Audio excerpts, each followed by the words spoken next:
आपका होस्ट मोहम्मद अमान।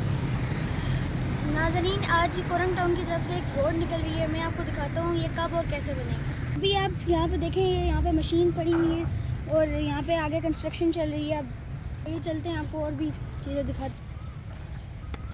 पहले हम वहाँ से जाते थे घूम के हाईवे से, वो हमारे लिए बहुत लॉन्ग कट हो जाता था। अब अगर ये वाली रोड अच्छे तरीके से बन जाती है तो हमारे लिए बहुत अच्छा फ़ायदा हो जाता है, हमारी सोसाइटी के लिए, कोरंग टाउन और पाकिस्तान टाउन के लिए।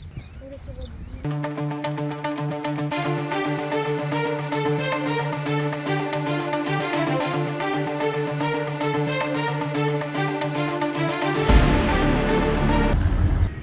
आइए, अब हम आपको लेके चलते हैं हाईवे की तरफ। ये जो रोड सारी है ये यहाँ से कनेक्ट होगी सीधा एक्सप्रेस वे की तरफ, और यहाँ पे कोई ट्रैफिक नहीं होगी इंशाल्लाह।